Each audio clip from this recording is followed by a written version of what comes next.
اللہ آپ طرح نسل بریدہ ہیں، آپ کی نسل نے، اللہ نے کہا ہم ایک ایسی بیٹی دیں گے، خیر کثیر کون ہے؟ جناب سیدہ ہی کی نسل ہے۔ یہاں روک کے میں ایک واقعہ پیش کرنا چاہتا ہوں، اگر سننا چاہیں گے کچھ فضائل کے۔ عزیزان گرامی، جتنے بھی ہمارے مومنین آ رہے ہیں سب ہمارے لیے محترم ہے، سب واجب الاحترام ہے۔ جو بھی جناب سیدہ کا ماننے والا ہے، کچھ خونی بیٹے ہیں، کچھ روحانی بیٹے ہیں۔ پتہ نہیں بات پہنچی کہ نہیں پہنچی، اگر پتہ نہیں بات پہنچی ہے کہ نہیں پہنچی۔ ہر وہ آدمی جو جناب سیدہ کی عصمت پہ، ان کی ولایت پہ، ان کی عظمت پہ ایمان رکھتا ہے، چاہے خونی بیٹا ہو نہ ہو، روحانی بیٹا ضرور ہے، کبھی بھی اپنا دل چھوٹا نہ کیجئے گا عزیزان گرامی۔ اسی لیے آپ کا عمل ضروری ہے، اور اپنا عقیدہ اتنا مضبوط رکھیے، جو بھی جناب سیدہ کی شفاعت پہ ایمان رکھتا ہوگا اسی کی شفاعت ہوگی، اگر بات پہنچ رہی ہو تو۔ عزیزان گرامی، یہ خادمین ابا عبداللہ کی طرف سے جو مجالس ہیں میں اس میں پیش کر رہا ہوں، یہ سن لیجئے گا۔ عزیزان گرامی، کائنات کے اندر جناب سیدہ سلام اللہ علیہا تشریف لاتی ہیں، اور مدینے میں جیسے پیغمبر ہجرت کر کے آئے، جناب سیدہ کے لیے مختلف صحابہ کی طرف سے رشتے آنے لگے۔ جناب سرور کائنات بس ایک ہی جواب دیتے تھے، غور سے سنیے گا اس کو، توہین کا پہلو کبھی بھی پیش نہیں کروں گا، کیونکہ میں خود جانتا ہوں کہ جناب سیدہ سلام علیہا کے مقام اور عظمت ان کی کیا ہے۔ رشتے آنے لگے، جو مجھے بات کو پیش کرنا ہے، سرور کائنات مسجد میں بیٹھے ہوتے، کسی نے رشتے کے لیے ذکر کیا، پیغمبر نے ایک ہی جواب سب کو دیا کہ اس امر کا اختیار میرے پاس نہیں ہے۔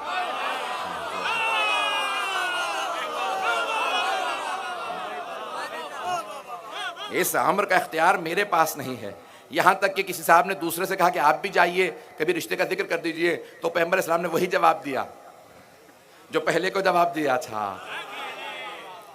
رشتے سے متعلق بات کر رہا ہوں کہ بھئی اس امر کا اختیار میرے پاس نہیں ہے۔ یہاں تک کہ ایک اور صاحب آئے، کہا کہ یا رسول اللہ میرے پاس بہت پیسہ ہے، میں 80 اونٹ، سرخ اونٹ جناب سیدہ کے مہر کے اندر دوں گا، یہ بہت کچھ بتایا۔ سونے پیغمبر اسلام نے، میں اپنے انداز سے پیش کر رہا ہوں، کہ مجھے بیٹی کو بیاہنا ہے، بیچنا نہیں ہے، پیسے کا دھونس نہ جماؤ۔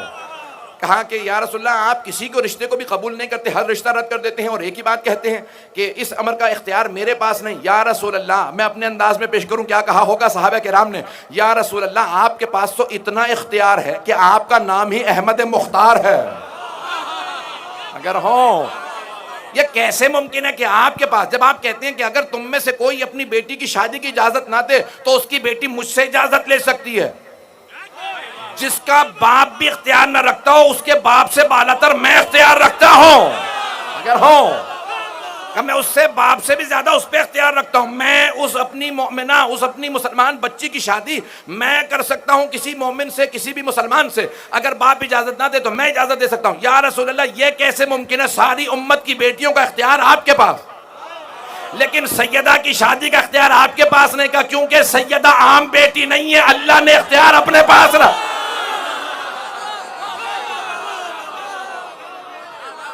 سیدہ نے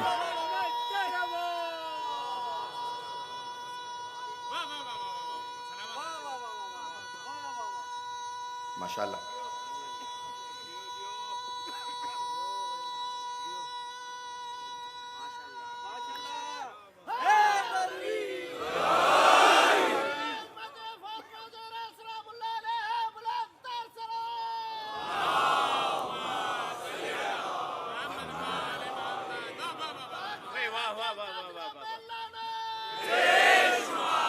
توجہ ہے سارے مجمع کی میرے ساتھ؟ تو عزیزان گرامی، جناب سرور کائنات نے کہا کہ اس امر کا اختیار میرے پاس نہیں، اللہ نے اپنے ہی پاس رکھا۔ سیدہ کے عقد کا اختیار اللہ نے اپنے پاس رکھا۔ مجمع کی توجہ میرے ساتھ ہو۔ عزیزان گرامی، جناب امیر المؤمنین ایک مرتبہ مسجد نبوی میں تشریف لائے، اور دو زانو ہو کے پیغمبر کے سامنے زمین پہ بیٹھ گئے۔ جناب سرور کائنات نے کہا یا علی، آج کچھ مزاج بدلا بدلا سا ہے، آپ بول نہیں پا رہے۔ کہا یا رسول اللہ زبان پہ الفاظ نہیں آ رہے۔ توجہ، ارے جو ہمیشہ عطا کرتا رہا ہو اس کے لیے مانگنا بڑا مشکل ہوتا ہے۔ اب سوچئے سیدہ کا مقام کیا ہے، جس کا رشتہ مانگنے خود علی جائے۔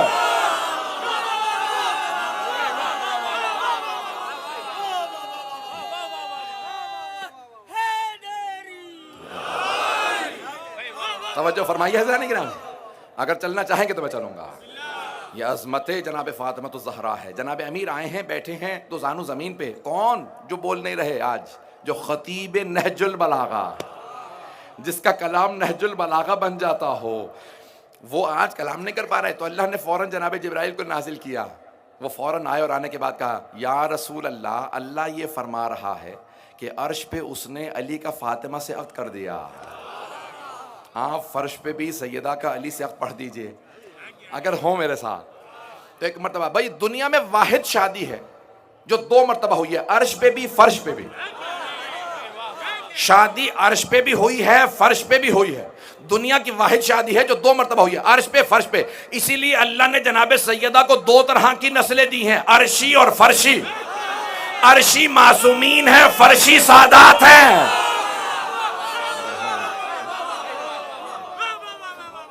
جانے گرامی وہ عرش والی نسل ہے جو معصومین ہے. اگر بات پہنچ رہی ہو تو میں آگے بڑھ جاؤں. تو اب ایک مرتبہ جناب سرور کائنات نے کہا, آج یہ سارے مسائل میں انشاءاللہ پیش بھی کرنا چاہتا ہوں کہ مہر بہت زیادہ نہیں ہونے چاہیے. تو جناب سرور کائنات نے کہا کہ یا علی میری بیٹی کے مہر میں کیا دیجئے گا. بات مکمل کر دوں نا. یا علی میری بیٹی کے مہر میں کیا دیجئے. مہر اسلام میں واجب ہے, جہیز مستحب ہے. پیغمبر نے واجب کو کیسے ادا کیا کہ یا علی جو آپ مہر دیں گے اسی سے میں جہیز دوں گا. اللہ اکبر. جہیز کو مصیبت نہ بنا لیں. یہ جو آج معاشرے کے اندر بہت سی مصیبتیں ہیں وہ اسلام کی تعلیمات پہ عمل نہ کرنے کی وجہ سے. اب میرے پاس وقت نہیں ہے, میں تفصیل میں بہت جاتا ہے اس کے, میں انشاءاللہ کل اور پرسوں مثالی شادی کے متعلق چند جملے کہوں گا, لیکن اب وقت نہیں ہے, سن لیجئے. تو جناب امیر علیہ السلام نے جناب سرور کائنات کے سوال کے جواب میں کہا یا رسول اللہ مہر میں میرے پاس 3 چیزیں ہیں جو آپ اختیار کر لیجئے. ایک تلوار ہے, ایک گھوڑا ہے, ایک زرہ.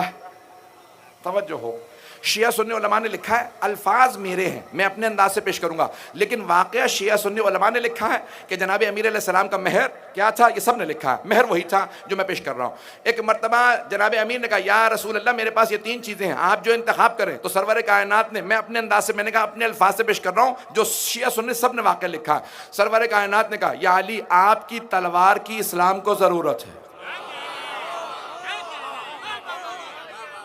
اور آپ کے گھوڑے کی آپ کو ضرورت ہے کیونکہ آپ سفر بہت زیادہ کرتے ہیں. لیکن یہ جو آپ کی زرہ ہے نا, اس کی نہ آپ کو ضرورت ہے نہ اسلام کو. بھائی زرہ وہ پہنے جس نے میدان سے بھاگنا ہو.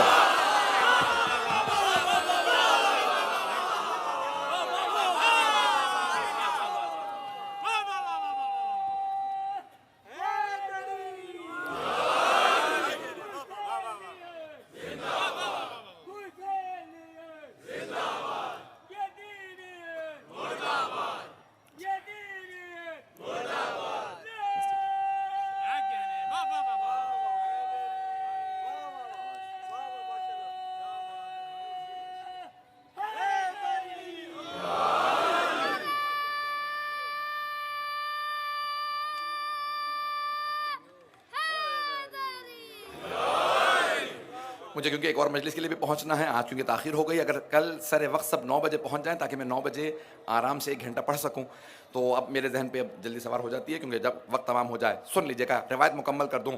سرور کائنات نے کہا یا علی آپ کی زرہ بیچ دیجئے, جو بھی اس کی قیمت ملے وہ میری بیٹی کا مہر. ایک مرتبہ ایک صحابی نے جناب امیر کی زرہ کو ہاتھ میں لیا, کہا کہ کوئی ہے جو علی کی زرہ کو خریدنے والا ہو. بہت غربت کا دور تھا, فقر و فاقے کا دور تھا. ایک صحابی نے کھڑے ہو کے کہا میں 500 درہم دوں گا. درہم یعنی چاندی کے سکے. سونے کا سکہ دینار کہلاتا تھا, چاندی کے 500 سکے بہت یعنی کم مہر.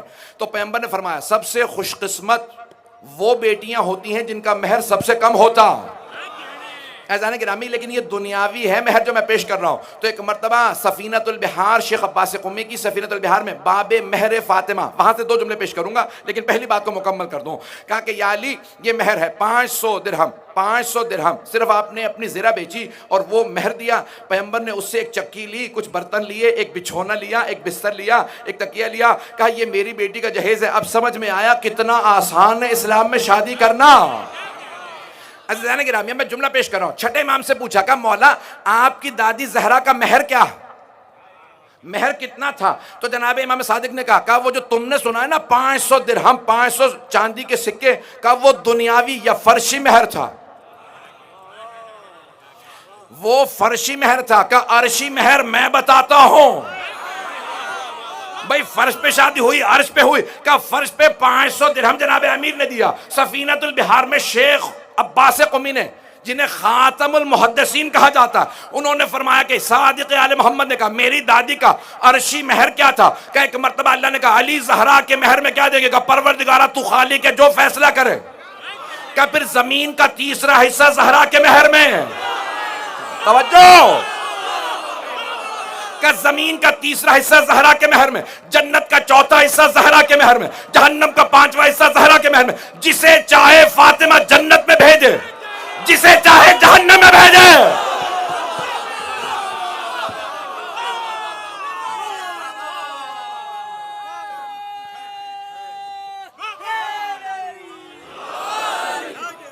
توجہ ہے میرے ساتھ؟ میں جانتا ہوں بہت دور دور تک لوگ کھڑے ہیں۔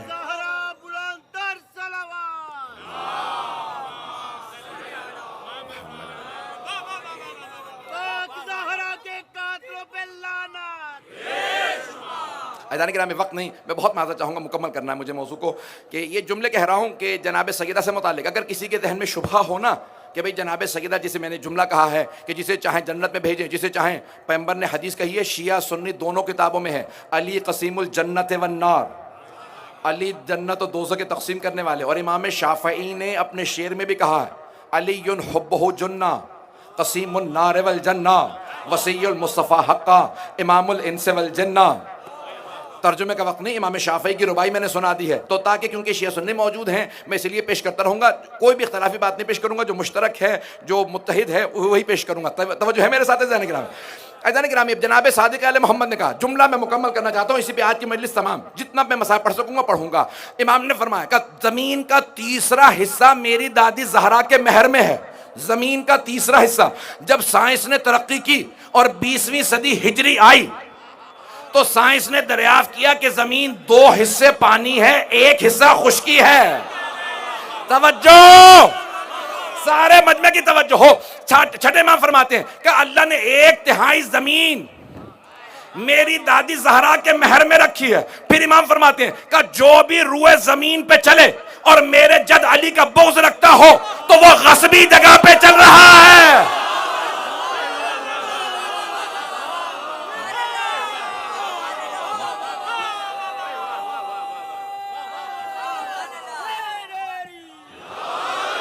بات پہنچ گئی ہے عزیزان گرامی؟ بات پہنچ گئی؟ ایک اور جملہ میں کہہ دوں، حدیث کی تشریح کر دوں اگر سننا چاہے۔ امام فرماتے ہیں جو بھی روئے زمین پہ چلے اور میرے جد علی کا بغض رکھتا ہو وہ غصبی جگہ پہ چل رہا ہے، کیونکہ یہ سارے کی ساری زمین میری دادی زہرا کے مہر میں چلی گئی ہے۔ تو اب میں تشریح میں ایک جملہ کہہ رہا ہوں امام معصوم علیہ السلام کی، کیونکہ امام سمندر کو کوزے میں بند کر دیتے ہیں، تو اب میں پیش کر رہا ہوں امام کے جملے کی تشریح میں ایک جملہ۔ عزیزان گرامی، شیعہ سنی تمام فقہاء نے فقہی مسئلہ لکھا ہے، غصبی جگہ پہ نماز بھی قبول نہیں ہوتی۔